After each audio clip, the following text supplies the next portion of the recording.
Thank you.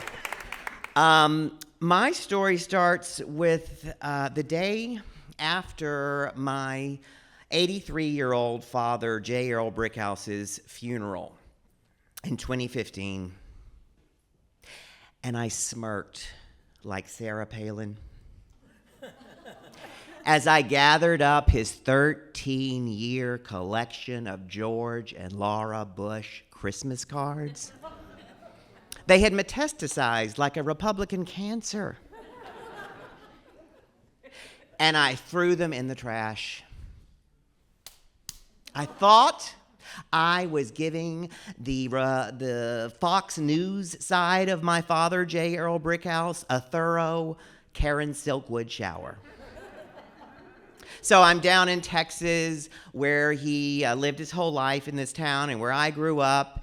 And after I threw those away, I went to bed, resting so smoothly. But God and the dead have a merciless sense of humor. The next morning, when I opened the door of his mailbox down in Beaumont, Texas, out poured a diarrhea of conservative correspondence from places like the American Republican Committee and the National Conservative Coalition and the NRA and Ted Cruz and Heidi Cruz and the Tea Party and the Catholic Church begging him to save the newly inseminated.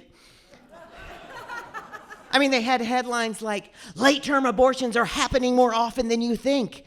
And I'm like, really? How many people are having late-term abortions? Procrastinators, I guess.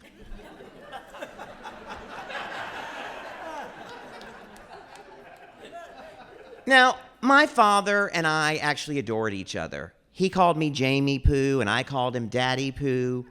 And so whenever I was down there visiting him in Texas, we tried to focus on all the things that we had in common, our love of old movies and theater and art. And we let the red, white, and blue Republican elephant in the middle of the room just stay silent. But I think we kept harboring secret desires. He kept hoping I would start voting Republican. I kept hoping he would stop. I guess I finally got my wish.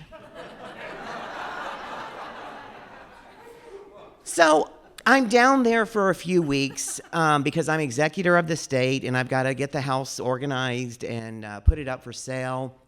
And every day I go to that mailbox. And there is a new onslaught of conservative diarrhea in there.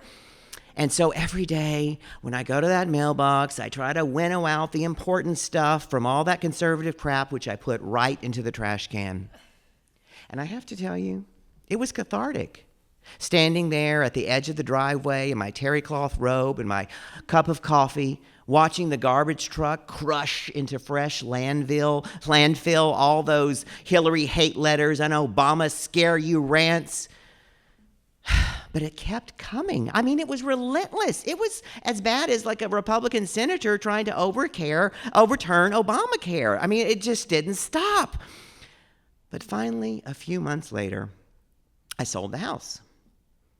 Went down for the closing, got everything out of there, and I went to that mailbox, and I shut the door. The mail is done.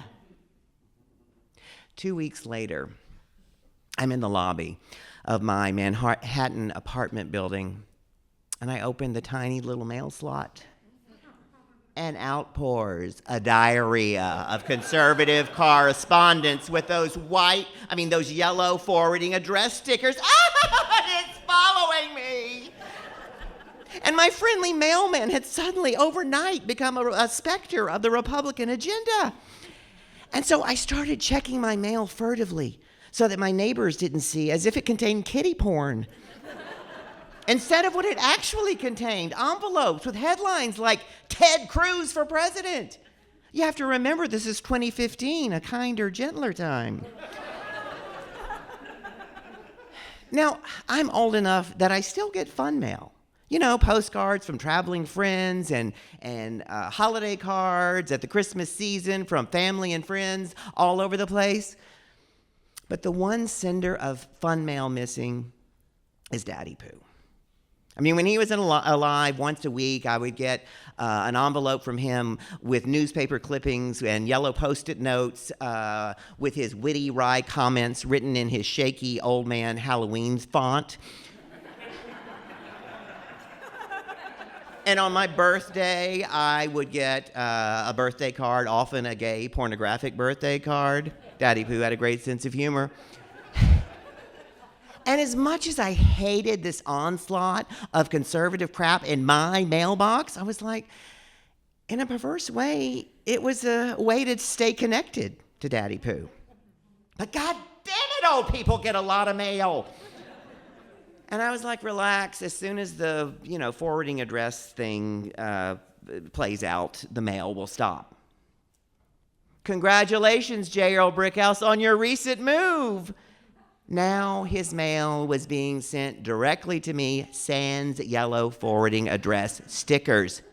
They have to be stopped! I screamed like Aaron Brockovich. And I went upstairs, and each day that they came in, I would diligently pull out my red magic marker and write on the envelopes, "Return to sender, deceased, dead, can no longer give to you monsters." A week later, all those red inked envelopes were sitting back in my mailbox like carrier pigeons come home to roost. It turns out that because of the special postage rate of junk mail, it can't be returned. And then I went a little bit crazy. I started calling each and every organization individually, and I demanded that they cease mailing the deceased. Now, these phone calls were a huge time suck. They took anywhere from 3 to 10 minutes. And still, I was barely getting anywhere. I looked at my dining room table one day, and it was covered with all those envelopes, and I ran my fingers through my hair, and I said, deranged, "The mail is winning."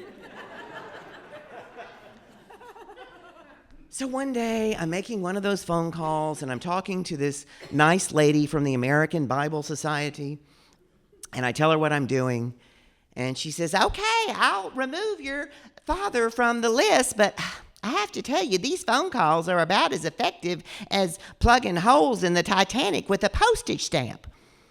There is a service online where you can register your father's name, and they remove dead people from mailing list." I said, "Thank God." "Please do," she said. So I took her advice, and about a year later, holiday season, and I realize the mail has stopped. And I open my mailbox, and it's my mail, and it's just my junk mail, and my Christmas cards and postcards. And junk mail says a lot about a person. And Daddy Pooh and I had a few things in common. I was getting double issues of Vanity Fair since he died.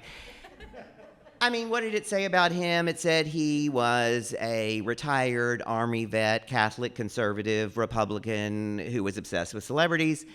What did it say about me? I'm a gay, liberal writer who likes Broadway shows and is obsessed with celebrities.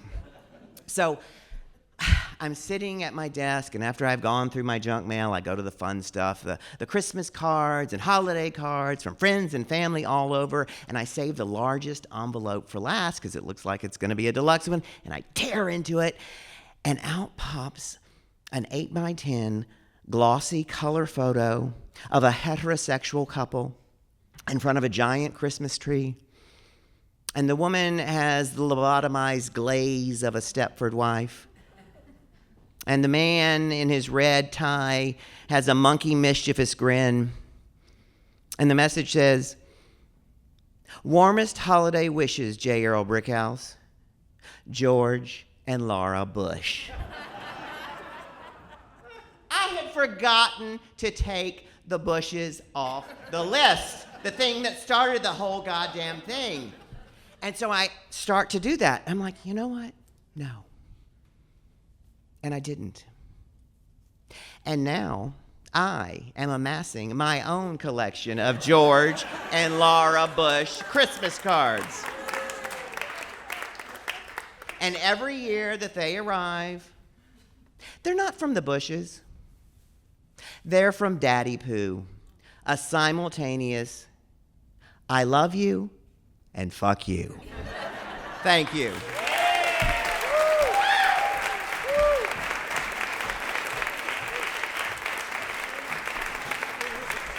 Jamie Brickhouse. All right.